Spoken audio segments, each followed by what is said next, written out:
What's good, Eagles fans? This is your boy, Tone DeShields II. You guys are locked in on your dose of Chalk It Up, where no matter if we win or if we lose, we just got to turn it to the game.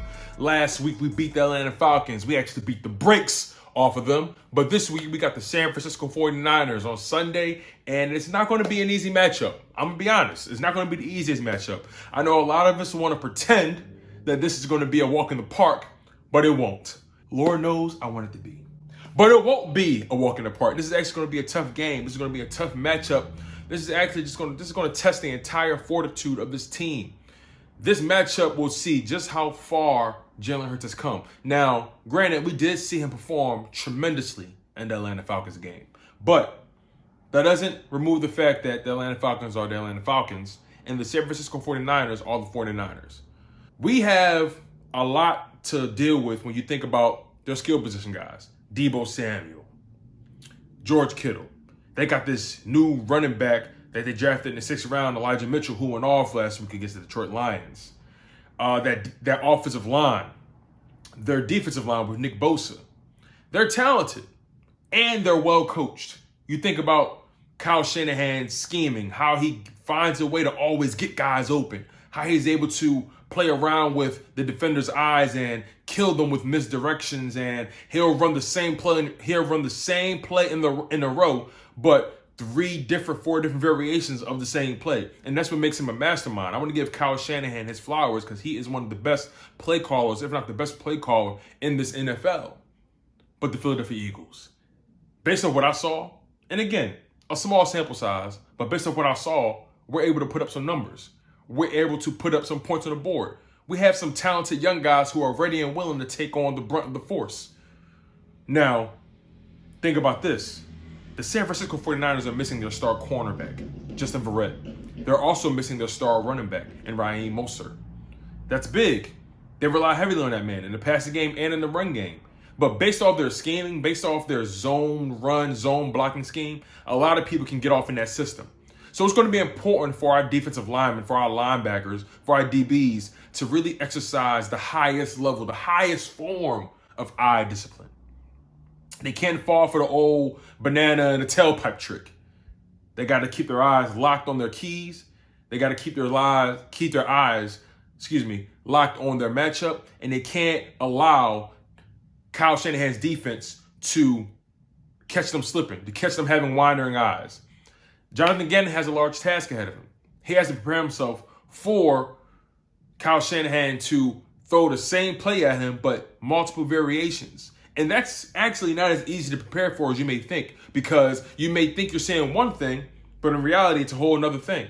And Kyle Shanahan is one of those coaches who's able to squeeze out so many plays, so many targets, so many intended directions for a play. The one variation of the play may be meant for the running back. Then the second variation of the play may be meant for the tight end. Then the third variation of the play might be meant for the wide receiver. So you have to keep in mind, Jonathan Gannon does have a tall task ahead of him. This defense is not going to be easy for him. But I believe the Eagles can win this game if we rely heavily on the trenches. If our offensive line can get off, if our defensive line can get off, if we can dictate the pace in the trenches, we can dictate the pace of this game on the perimeter. If our offensive line protects Jalen Hurts, if our offensive line creates spaces, creates holes for Kenny Gainwell, Miles Sanders, we can win this game. I think we have to rely heavily on our run game. We have to go tit for tat for those guys. We have to turn Jimmy Garoppolo into a true thrower of the football. He relies heavily on Kyle Shanahan's running game. But if we could turn Jimmy G into a thrower, make him throw the ball 30 to 35 plus times per game, because he likes to teeter in that 20 to 30 range. If we can get him in that 35 range, that 30 to 40 range, turn him into a thrower, put them in a lot of third and long situations, this team can get the W. And I have no doubt that my team can. Devontae Smith went off last week for a nice touchdown, a cool 70 yards on 6 receptions on about 8 targets. You know what I'm saying? Rookie doing his thing. Jalen Reagor starting to show flashes of what's actually to come. The first-round pick from last year. You think about Miles Sanders doing what he did. Kenny Gainwell doing what he did. The offensive line dictating the pace against the Atlanta Falcons. The defensive line. The entire team started to get into that swing after those first couple drives. The offense started off pretty hot. But the defense, It's going to be important for us to limit the running game for those guys. It's going to be important for our defense to set the tone in the trenches and from the inside out. We can't allow that running game to go. We can't allow Kyle Shanahan's zone block and his zone running scheme to really dictate the pace. They rely heavily on that. If we can dictate the running game, we can immediately turn those guys into throwers, and then we're going to force Jimmy G to beat us. And I don't believe in Jimmy G, if I'm being honest. I'm not the biggest Jimmy G fan. I ain't got nothing against the man. But I don't believe Jimmy G is as advertised. I don't believe Jimmy G is that guy. I really don't. I know a lot of people like him, but I think Jimmy G is Kirk Cousins 2.0. Like, they're the same guy to me. They're not dynamic. They're game managers. They're more so products of their system, more so products of the players around them. And there's nothing wrong with leaning on your stars. Nothing wrong with leaning on the talent around you. That's what you're supposed to do as a quarterback. You throw the ball, let your talent do the work. But I don't believe Jimmy Garoppolo can win the football game for them. I don't believe Jimmy Garoppolo, when playing from behind, can win you anything. That's just my humble opinion. But it remains to be seen. Our Philadelphia Eagles still have a lot to prove.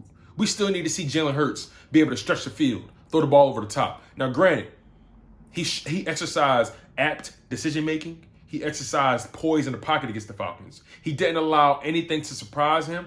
And he actually was extremely confident throwing the ball with accuracy, putting the ball exactly where it needed to be, even in the short game and in the immediate game. Let's not act like in our past that our previous quarterback couldn't make the simple throws.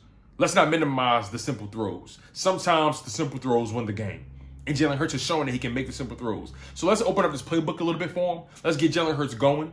Let's try to stretch this field. And again, the young skill position guys, the young wide receivers, they're still getting acclimated. I firmly believe Nick Sirianni is going to surprise us yet again.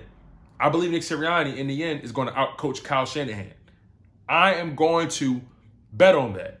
I'm putting my faith on that because, again, not much people know what Nick Sirianni is capable of in the grand scheme of things.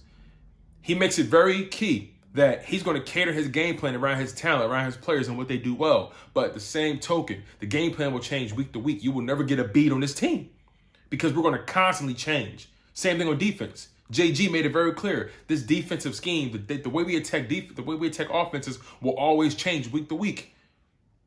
There's never going to be one guy leading the charge. We have so many talented guys on offense. Like it just happened in the previous game. Devontae Smith had a touchdown. Kenny Gainwell had a touchdown.